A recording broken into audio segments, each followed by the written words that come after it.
सबने वंदन किया, लेकिन भगवान शंकर बैठे रहे। दक्ष प्रजापति ने 1000 लोगों को देखा कि मेरा वंदन कर रहे हैं, लेकिन प्रसन्न नहीं हुआ। उसका ध्यान केवल भगवान शिव पर गया और दुखी हो गया। संपूर्ण भागवत महापुराण की कथा हमको इस बात का संकेत करती है, जीवन में सुखी होने के लाख उपाय हैं और दुखी होने के लाखों से करोड़ों उपाय हैं। दक्ष प्रजापति यदि सोचता कि जहां 1000 लोगों ने मेरा अभिवादन किया है और एक ने नहीं किया तो क्या बिगड़ने वाला था, लेकिन नहीं, वह 999 लोगों के बंधन से जितना प्रसन्न नहीं हुआ, जितना एक भगवान शिव के खड़े न होने से दुखी हो गया। तो दक्ष प्रजापति के मन में नाना प्रकार के विचारों का प्रसय होने लगा। उसके मन में भाव आया कि मैंने इनको अपनी पुत्री दी है, कम से कम इनको तो खड़ा होना चाहिए। इनको बोलने का सर्व नहीं है, इनको बैठने का सर्व नहीं है। यद्यपि दक्षिणाने अध्यक्ष का भाषण सबसे पीछे होता है, लेकिन दक्ष प्रजापति अपने आप बोलने लगे तो सभासदों को लगा कि हो क्या गया है। जो माइक लिए अनाउंसर है, जो मंच संचालक है, उसने तो दक्ष प्रजापति को प्रस्तुत ही नहीं किया है और इन्होंने अपने हाथ में माइक लेकर के बोलना प्रारंभ किया। इससे सिद्ध होता है कोई विशिष्ट बात बोलने वाले हैं। लेकिन दक्ष प्रजापति ने तो भगवान शंकर की क्रिटिसाइज आलोचना करना प्रारंभ किया और भगवान शंकर जैसा दयालु कृपालु दयालु धरती पर और कोई देवता नहीं है। 3 नेत्रधारी त्रिपुरारी भयहारी शंभो गिरिजा बिहारी दिव्य तरस दिखा दिया। वैभव बना दिया है, सुख में सना दिया है। ओ दिया है पर ध्वजा पर लिखे ना दिया है। दिया है पर ध्वजा पर लिखे ना दिया है। ऐसे दयालु भगवान शंकर की वह उपेक्षा करने लगा। सभासदों को बड़ा आश्चर्य हो रहा है, लेकिन कोई बोल नहीं रहा है। दक्ष प्रजापति ने जब इस प्रकार से बोलना प्रारंभ किया तो बीच में नंदीश्वर ने कहा, दक्ष प्रजापति आप भोले शिव को नहीं जानते, भगवान शिव की महिमा को आप नहीं जानते हो। उन्हीं की करुणा से पूरा संसार संचालित हो रहा है। लेकिन दक्ष प्रजापति नंदीश्वर पर भी बिगड़ गए। दक्ष प्रजापति ने श्राप दिया कि मैं आज से भगवान शिव के भक्तों को श्राप देता हूँ कि ये कानों में कुंडल पहनेंगे, भस्म लगाएंगे और शमशान की भस्म लगा करके शराब आदि पिएंगे। इनका नियम कुछ नहीं रहेगा, अघोरी हो जाएंगे।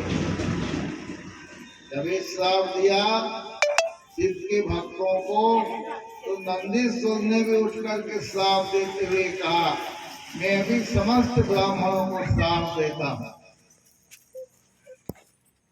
कि इनको कितना भी मिल जाएगा लेकिन संतुष्ट नहीं होंगे और अंतिम समय इनका ज्ञान लुप्त हो जाएगा।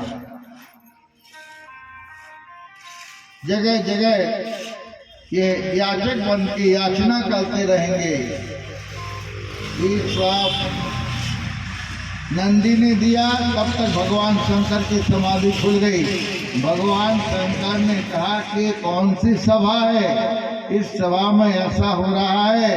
इसलिए भगवान शंकर ने कुछ नहीं कहा और सभा में से बाहर निकल आए। उस सभा का समापन हो गया। गीता में कहा कि दक्ष कौन है? दक्ष वह है जिसका लक्ष्य परमात्मा को पाने के लिए हो, वो दक्ष है।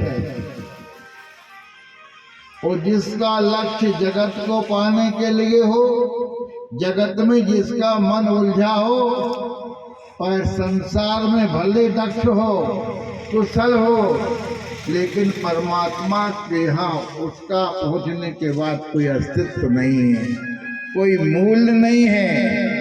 मुझे एक संस्मरण स्मरण में आ रहा है कि एक समुद्र में जहाज चल रहा था। उस जहाज में बहुत लोग बैठे हुए थे।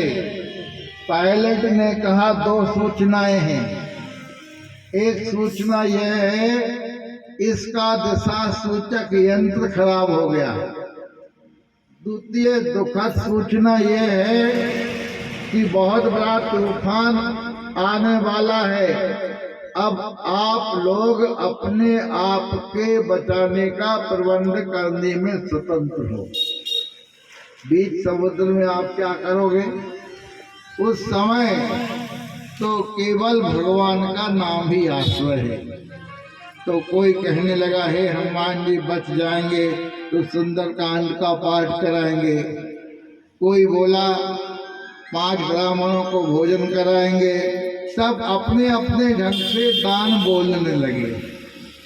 उसमें एक सेठ बैठा हुआ था। सेठ ने सोचा मैं भी तो मरूंगा। तो सेठ ने खड़े होकर के कहा, मेरे भाइयों, तुम लोग चिंता मत करो, तुम्हारा छोटा दान है। मैं बीच समुद्र में घोषणा कर रहा हूं कि मेरे पास जो 9 लाख रुपए की हवेली अभी मैंने नई बनाई है, यदि हम बच जाएंगे, ये 9 लाख की हवेली बेचकर इसका जो पैसा आएगा समस्त गरीबों को, दीनहीन को बांट देंगे। लोगों ने तालियां बजा दी और तूफान आया, लेकिन भगवान की कृपा से किसी का कुछ नहीं हुआ, सब बच गए। सबने कहा, सेठ जी आपके आशीर्वाद से, आपके संकल्प से हम सब बच गए। सेठ ने सिर पकड़ के कहा कि तुम तो बच गए, लेकिन हम तो मर गए। गांव के सब लोग 2 दिन के बाद सेठ जी के पास पहुंचे।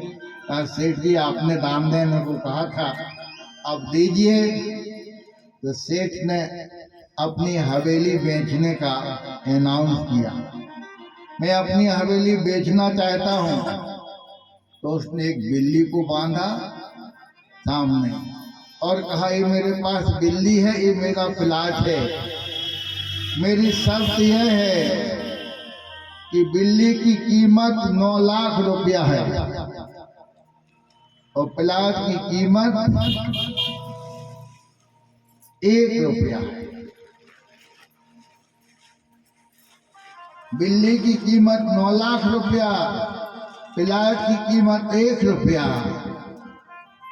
तो लोगों ने कहा, ऐसा हमने आज तक नहीं देखा। सेठ जी ने कहा, हमको तो अपना बेचना है।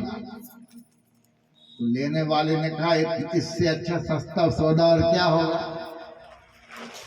प्लाट की रजिस्ट्री हुई और बिल्ली की हुई। अब बाहर लोग नारा लगाए, सेठ जी जिंदाबाद। निकल करके सेठ जी बाहर आए और 1 रुपया दिया। लो आप लोग बांट लो, खाओ पियो। कहा 9 लाख रुपया दो। वो कहाँ है? सेठ जी ने कहा, हमने प्लाट की कीमत देने को कहा था। प्लाट तुम्हारे भाग से 1 रुपया का बिका है, इसमें हमारा क्या दोष है। बिल्ली की कीमत देने को हमने नहीं कहा था।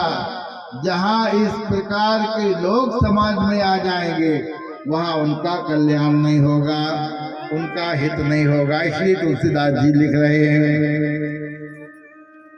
मन क्रम वचन छाड़ी चतुराई, भजत कृपा करी है रघुराई। मन क्रम वचन छाड़ी चतुराई, भजत कृपा करी है रघुराई। मन क्रम वचन छाड़ी चतुराई, भजत कृपा करी है रघुराई। मन क्रम वचन छाड़ी चतुराई, भजत कृपा करी है रघुराई। मन क्रम वचन छाड़ी चतुराई, भजत कृपा कर है रघुराई।